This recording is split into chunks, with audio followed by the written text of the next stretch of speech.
Until the early decades of the 20th century, the territory of Saudi Arabia was crap for development. The Arabian Peninsula is among the world's least habitable areas. Temperatures regularly breach 110 degrees Fahrenheit, even in what passes as winter. The peninsula's interior is almost entirely rock and sand. Historically, the vast bulk of the region's population has clustered near the mountains along the peninsula's southeastern and western flanks, where elevation rings a few drops out of the sky. These less arid subregions are bereft of trees, generating a weird dissonance.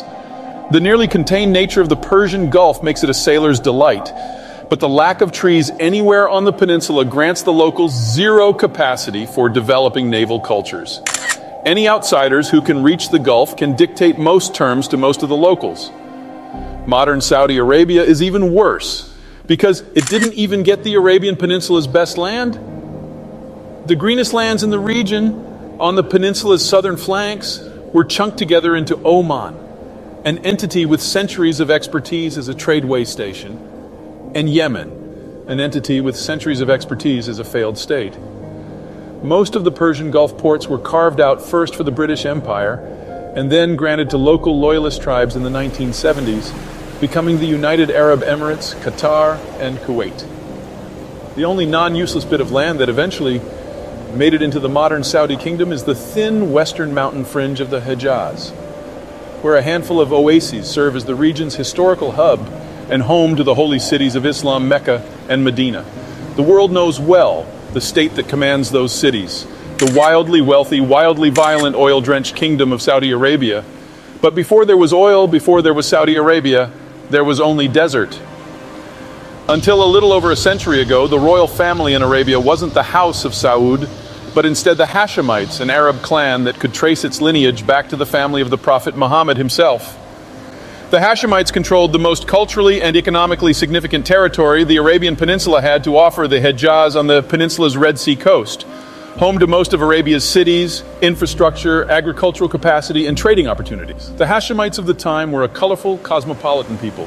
The Hejaz wasn't simply a trading zone, it was also a tourism center.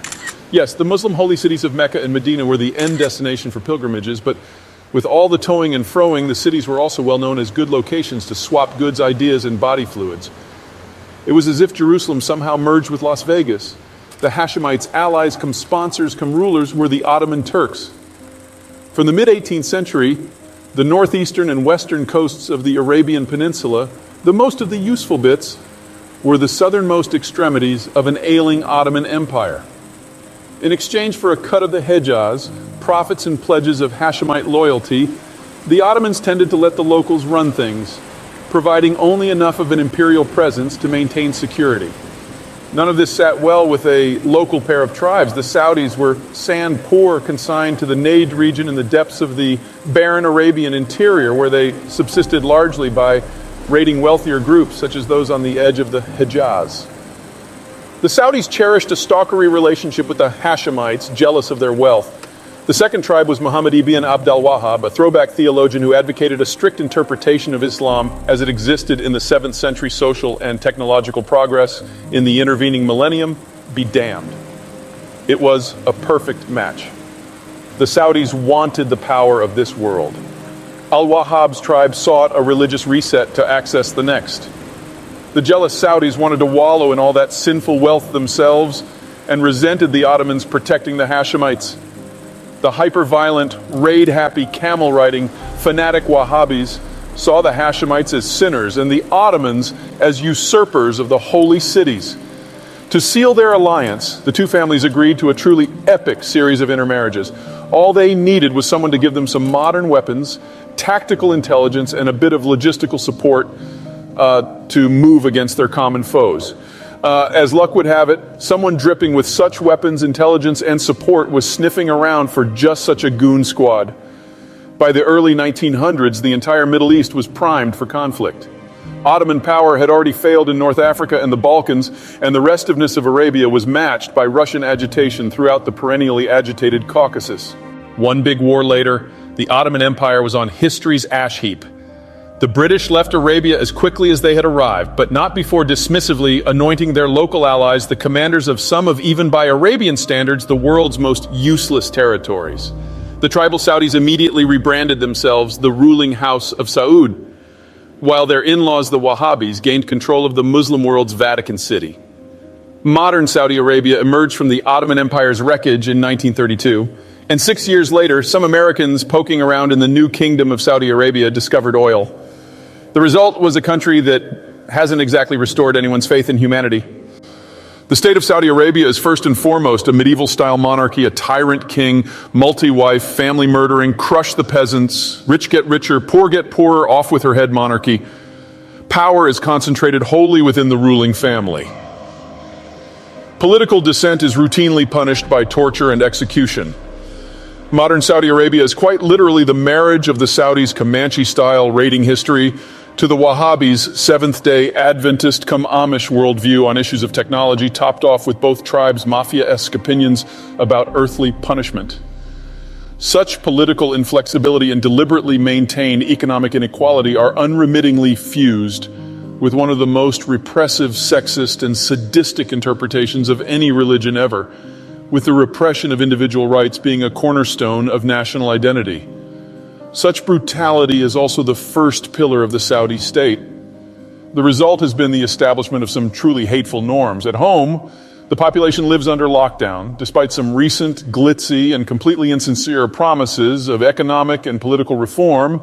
Any dissent is met with clubs and bullets. Dissenting members of the royal family itself are treated a bit better. They're held under house arrest at the Riyadh Four Seasons until they recant their views, repledge their loyalty to the crown, and sign over the bulk of their assets to the state. That is, of course, assuming they're not taken out for a one-way August picnic in the desert. Saudi cruelty isn't casual or incidental, but instead starkly deliberate. Saudi Arabia's wretched geography drains its people of any hope for economic or political advancement. With social stability a fragile thing, the last thing the ruling family wants is a bunch of college graduates. Anyone with a technical degree would have no reason to remain in the country. Rather than go through the effort, expense, and risk of educating the Saudi population, Riyadh imports millions of guest workers as needed Americans and Europeans for highly skilled work, and South Asians, Filipinos, and Indonesians for mid-skilled and unskilled labor. The country's manufacturing base is minuscule outside of oil-related stuff, such as refining and petrochemicals. For an idea of just how distorted this makes the Saudi workforce, consider the following. The Hajj is a major boon for the Saudi economy. Religious tourism in general employs nearly 1 million people of the population and attracts 17 million visitors annually. In the United States, Disney World alone draws 55 million people per year, yet employs fewer than 70,000 people. Similarly, the Saudis are hesitant to build an actual functional army, giving a large, organized group of men competence with firearms in a state ruled by a family that's a cross between Game of Thrones and the Beverly Hillbillies would guarantee coups. Consequently, Saudi Arabia's military is quite a bit different from the norm. For actual military purposes, the Saudis maintain a foreign mercenary force that draws heavily from Pakistan for its air force, Egypt for its army, the United Kingdom for trainers, and the United States for equipment. This model has two problems. First, the foreigners are as hyper-competent as the Saudi rank and file below them.